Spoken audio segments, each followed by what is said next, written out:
আসসালামু আলাইকুম, কেমন আছো তোমরা? আশা করি তোমরা সবাই ভালো আছো। আমরা গত ক্লাসে অ্যানাটমি ফিজিওলজি সম্পর্কে বেসিক ধারণা নিয়েছিলাম, তাই না? তো আজকে আমরা বাকি যে টার্মিনোলজিগুলো আছে এগুলো জানতে চাইছি, যে আরও অ্যানাটমির বা ফিজিওলজি আরও কিছু ব্রাঞ্চ আছে।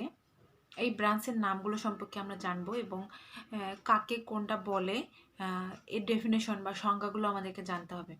এর মধ্যে থেকে কিছু কিছু ব্রাঞ্চের ডেফিনেশন এগুলো পরীক্ষায় আসে বা পরীক্ষায় আসার মতো আসতে পারে, তাই এই জিনিসগুলো আমাদেরকে জানতে হবে। তো অ্যানাটমি ফিজিওলজি সম্পর্কে আমরা বেসিক একটা ধারণা পাইছি, যে কি বলে, কাকে বলে, ব্রাঞ্চ কী কী আছে, কি কি পড়তে হবে। তো এখন আমরা পরের টপিক্সে চলে যাই, পরের অংশে অল্প অল্প করে আমরা পড়া শুরু করি, তাতে আমরা আগায় থাকবো। যাই হোক, তোমরা তোমাদের এই বইটার, যে বইটা আমি তোমাদেরকে দেখাইছিলাম, এটার 43 নম্বর পেজ, যাদের কাছে বই আছে তোমরা বের করতে পারো, বা যারা এখনো বইটা কালেক্ট করো নাই তারা বইটা কালেক্ট করে নিও, কারণ বইটা লাগবে। এই বই থেকেই, যেহেতু আমি বলছি তোমাদেরকে পড়াবো, এই বইটা তোমাদেরকে কালেক্ট করতে হবে। এই বই থেকেই আমি তোমাদেরকে সিরিয়ালি টপিকস ধরে ধরে আগাবো, তাই এই বই থাকলে তোমাদের জন্য সুবিধা হবে। বই এটা, এই বইটা তোমরা কালেক্ট করে নাও, এই বই থেকেই আমি পড়াবো। এই বইয়ের 43 নম্বর পেজ বের করো।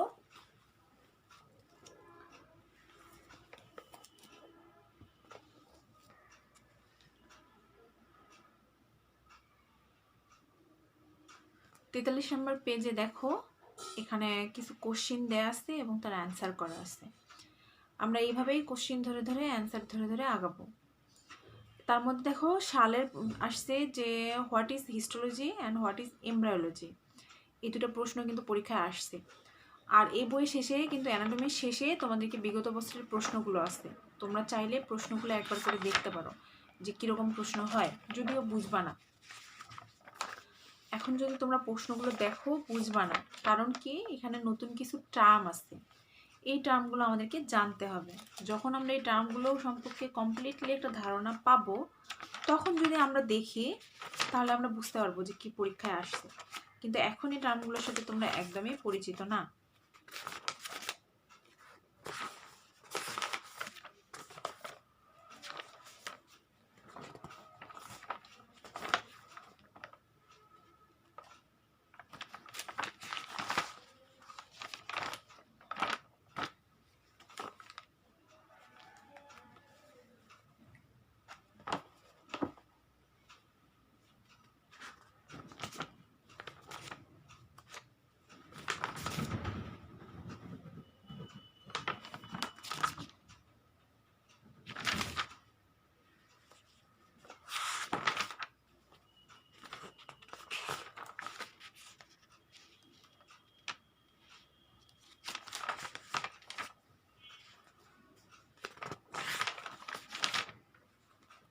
লাস্টের দিকে তোমাদের বই অ্যানাটমি অ্যান্ড ফিজিওলজির লাস্টের দিকে কিছু সাজেশন দেওয়া আছে, এগুলো তোমরা যখন পড়বা এই সাজেশনগুলো একবার করে দেখবা। আমি তো পড়াবোই, সাজেশন ধরে ধরে তোমরাও দেখবা।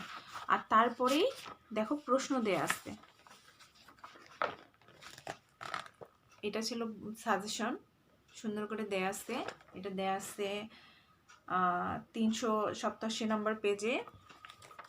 তারপর দেয়া আছে question of anatomy and physiology.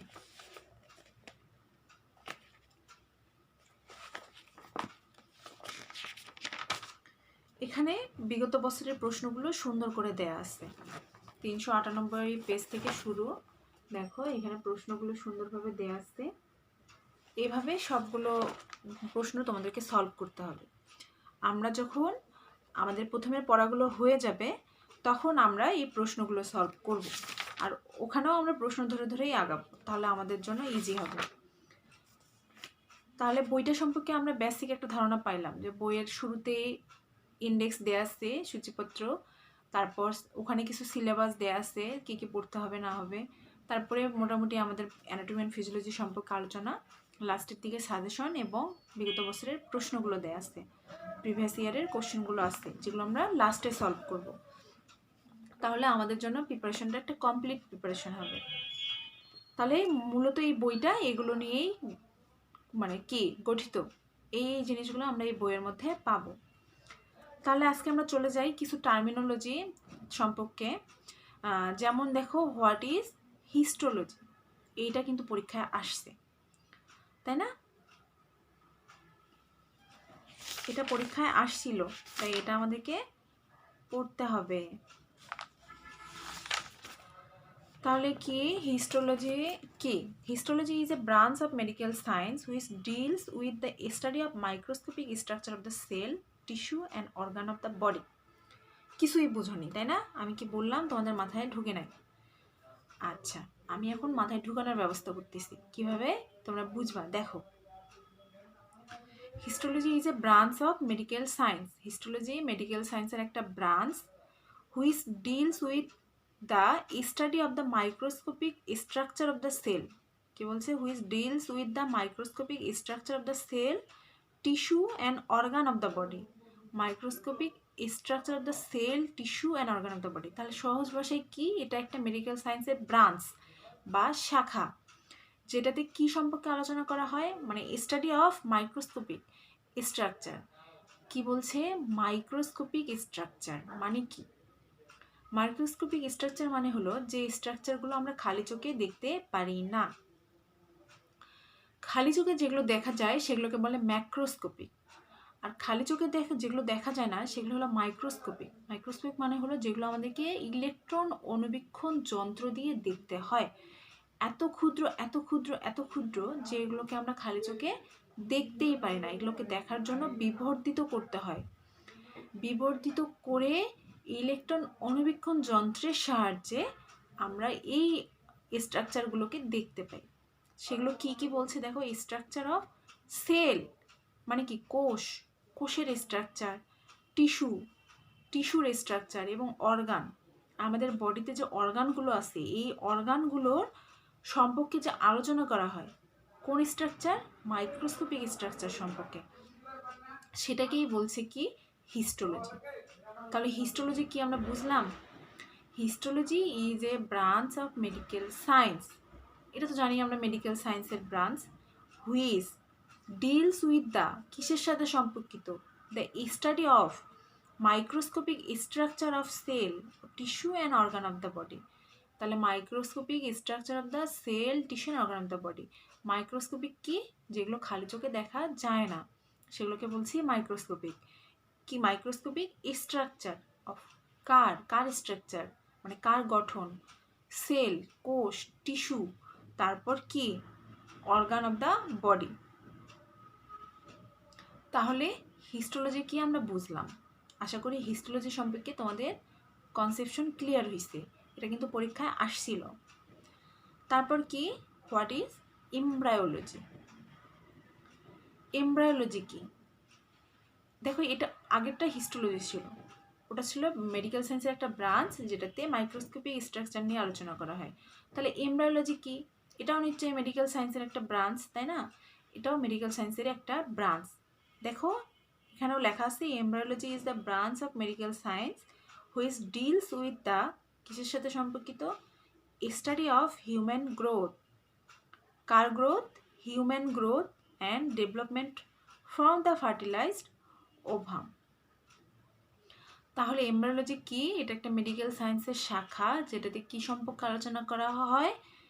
Human growth and development, মানে মানুষের গ্রোথ মানে কি? বৃদ্ধি, এবং ডেভেলপমেন্ট মানে কি? ডেভেলপ যে হবে মানুষ, একটু একটু করে পরিণত হবে বা উন্নতি হবে, এই জিনিসটা সম্পর্কে আলোচনা করা হয়। কোথা থেকে মানুষের এই উন্নতি বা গ্রোথ বা পরিণততা হবে? সেটা হলো ফার্টিলাইজড ওভাম। ওভাম কি? ওভাম হলো ডিম্বাণু, যেটাকে বাংলায় বলে ডিম্বাণু। এই ফার্টিলাইজ ডিম্বাণু মানে কি?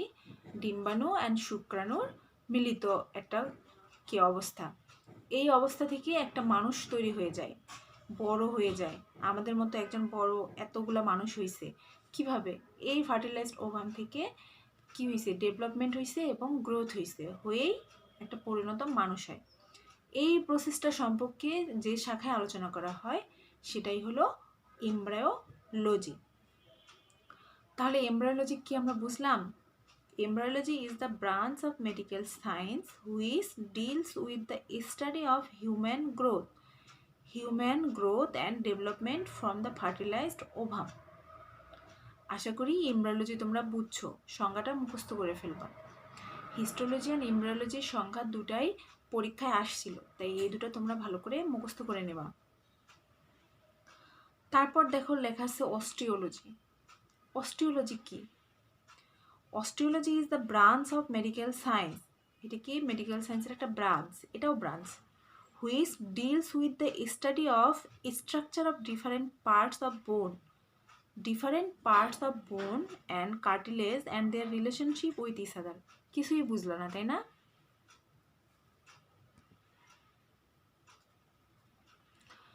তাহলে অস্টিওলজি আমি কি বললাম? এটা মেডিকেল সায়েন্সের একটা ব্রাঞ্চ। আমি তোমাদেরকে এখন বাংলায় বুঝাই বলতেছি, তাহলে তোমাদের জন্য ইজি হবে। মেডিকেল সায়েন্সের একটা ব্রাঞ্চ যেটা কিসের সাথে ডিল করে বা সম্পর্কিত? Study of structure of different part of বোন। Structure of different part of বোন। বোন মানে কি? অস্থি বা আমাদের বডিতে যে হাড়গুলো আছে এগুলোকে বলে বোন। অ্যান্ড কার্টিলেজ, বোনস এবং কার্টিলেজের সাথে সম্পর্কিত এবং তাদের একে অপরের সাথে কিভাবে সম্পর্কিত বা রিলেটেড, এই জিনিসটা সম্পর্কে মানে আমাদের বইয়ের বোনস অস্থি তরুণাস্থি নিয়ে যে শাখায় আলোচনা করা হয়। অস্থি তরুণাস্থি কি আমরা সবাই জানি, আমরা এটা ক্লাস 9-10-এই পড়ে আসছি। আশা করি অস্থি তরুণাস্থি বুঝতে তোমাদের সমস্যা নাই। তাহলে বোনস মানে হলো অস্থি, কার্টিলেজ মানে তরুণাস্থি। এই অস্থি তরুণাস্থি নিয়ে যে শাখায় আলোচনা করা হয় এবং অস্থি তরুণাস্থি একটার সাথে আরেকটা যে জায়গায় সম্পর্কিত বা রিলেটেড, সেইটাকেই বলতেছে অস্টিওলজি। অস্টিওলজিতে কি সম্পর্কে আলোচনা করা হয়? বোনস এবং কার্টিলেজ সম্পর্কে। তাহলে এটা কি বললাম আমি definition? Osteology is the branch of medical science which deals with the study of structure of different parts of bone and cartilage and their relationship with each other. তাহলে ডেফিনেশনটা আমি আরেকবার বলি। Osteology is the branch of medical science which deals with the structure of different part of bone and cartilage and their relationship with each other. এটা গেল অস্টিওলজির definition. এরপরে আর একটা terminology আসছে, সেটা হলো নিউরো অ্যানাটমি। নিউরো অ্যানাটমিটা কি? নিউরো অ্যানাটমিতে কী নিয়ে আলোচনা করা হয়? জানতে ইচ্ছা হয় না? হ্যাঁ, জানতে হবে। Neuro anatomy is the branch of medical science. এটাও একটা মেডিকেল সায়েন্সের branch. Which deals with the study of nervous system of the body. তাহলে কি বললাম? নিউরো অ্যানাটমিও মেডিকেল সায়েন্সের একটা ব্রাঞ্চ, যেটাতে কি কিসের সাথে সম্পর্কিত? Study of the nervous system. আমাদের বডির যে নার্ভাস সিস্টেম বা নিউরোনাল যে কন্ট্রোলগুলো আছে, এটা সম্পর্কে যে শাখায় আলোচনা করা হয় বডির, সেই ইয়াটাকেই বলতেছে, ব্রাঞ্চটাকেই বলতেছে নিউরো অ্যানাটমি। নিউরো দিয়েই বোঝা যায় যে নিউরো নার্ভাস সিস্টেমের সাথে রিলেটেড। তাহলে নিউরো অ্যানাটমি নার্ভাস সিস্টেমের সাথে রিলেটেড। তাহলে নিউরো অ্যানাটমি কাকে বলে আমরা বুঝলাম। তাহলে হিস্টোলজি কাকে বলে আমরা জানলাম, এমব্রায়োলজি কাকে বলে আমরা জানলাম, নিউরো অ্যানাটমি কাকে বলে জানলাম, অস্টিওলজি কাকে বলে সেটাও জানলাম। আমি যে বুঝাচ্ছি আশা করি তোমরা বুঝতে পারতেছো। না বুঝতে পারলে তোমরা আমার সাথে কমিউনিকেট করবে। এগুলো সম্পর্কে আমরা ডিটেলস যখন আমাদের ফেস টু ফেস আলোচনা হবে, সামনে থাকবা তোমরা, আমার কথা সরাসরি শুনতে পাবা, আমি তোমাদের প্রশ্নগুলো সরাসরি জানতে পারবো। তখন আমরা এগুলো সম্পর্কে কারো কোনো প্রশ্ন থাকলে নোট করে রাখবা, এগুলো সম্পর্কে আলোচনা করব।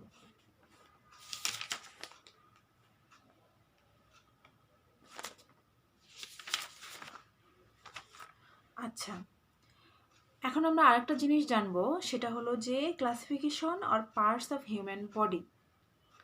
হিউম্যান বডির পার্টসগুলো কি বা কীভাবে ভাগ করা যায়?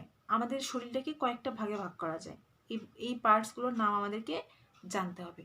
কারণ কি, আমরা এগুলো থেকে পরবর্তীতে পড়াশোনা করব, বলবো থোরাক্স, অ্যাবডোমেন, এগুলোর মানে যদি তোমরা না জানো তখন বুঝতে পারবে না। আচ্ছা, আমি তোমাদেরকে বলি কি কি পার্টস আছে। ফার্স্ট আছে head, neck and face including ear. তাহলে হেড কি আমরা সবাই জানি, মাথা। নেক মানে কি, গলা। এবং ফেস আমাদের মুখমণ্ডল এবং কান সহ যে অংশটা, এখান থেকে এই অংশটা বলছে গলা থেকে যে এটা হেড, নেক অ্যান্ড ফেস। তারপর কি, brain and eyeball. Brain eyeball কি, আমাদের এই হেডের মধ্যের অংশটা হলো কি ব্রেন। ব্রেন আমাদের স্কাল বোনের ভিতরে থাকে। তারপর কি আইবল। আইবল মানে আমাদের এই যে চোখের যে অংশটা, এইটাকে বলছে এটা বলের মতো দেখতে, যার কারণে এটাকে বলে আই বল। তাহলে কি গেল, ব্রেন অ্যান্ড আইবল গেল। তারপর কি সুপিরিয়র এক্সট্রিমিটি। সুপিরিয়র এক্সট্রিমিটি কোনটা, সুপিরিয়র এক্সট্রিমিটি বা এটাকে বলে আপার লিম্ব বলে। এটা হলো আমাদের যে হাত দুইটা আছে, একদম এখান থেকে শুরু করে পুরা হাত পর্যন্ত, এইটা হলো সুপিরিয়র এক্সট্রিমিটি। তাহলে সুপিরিয়র গেলে কি থাকে, ইনফিরিয়র। সুপিরিয়র মানে উপরে, ইনফিরিয়র মানে নিচে। ইনফিরিয়র এক্সট্রিমিটি মানে হলো পা। সুপিরিয়র এক্সট্রিমিটি মানে হলো হাত, ইনফিরিয়র এক্সট্রিমিটি মানে হলো পা। একদম কোমর থেকে শুরু করে একদম পায়ের পাতা পর্যন্ত পুরাটাই হলো ইনফিরিয়র এক্সট্রিমিটি। তাহলে হেড, নেক, ফেস ইনক্লুডিং ইয়ার, ব্রেন আইবল গেল, সুপিরিয়র এক্সট্রিমিটি গেল, ইনফিরিয়র এক্সট্রিমিটি গেল। এরপর কি থাকে, থোরাক্স। থোরাক্স কোনটা, আমাদের বুকের অংশটাকে বলতেছে থোরাক্স। এর নির্দিষ্ট বাউন্ডারি আছে, সেটা আমরা পরে জানবো। তাহলে থোরাক্স হলো, থোরাক্স মানে বুক, এটা আপাতত আমরা জানি। চেস্ট। অ্যাবডোমেন। অ্যাবডোমেন কি, আমাদের পেট। পেটের মধ্যে যা যাবতীয় আছে এই অংশটাকে বলতেছে অ্যাবডোমেন মানে পেট। তাহলে উপরের অংশটা, এই পেট আর বুকের মাঝখানে থাকে কে, ডায়াফ্রাম।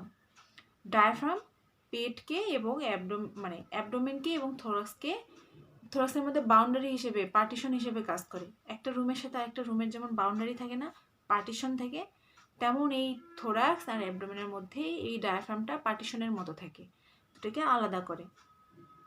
ডায়াফ্রামের উপরে হলো থোরাক্স আর নিচে হলো অ্যাবডোমেন। তাহলে হিউম্যান বডির পার্টসগুলো কি আমরা জানলাম। এরপর থেকে আমরা এই পার্টস নিয়ে এই ভাগে অংশগুলো নিয়ে একটা করে দেখবা যে টপিকস বা কার্ড সাজানো আছে, সেখান থেকেই আমরা একটা করে অংশ আলোচনা করব এবং সেটা সম্পর্কে পড়ব। তো সেগুলো সম্পর্কে আমরা ডিটেলস পরে জানবো। আপাতত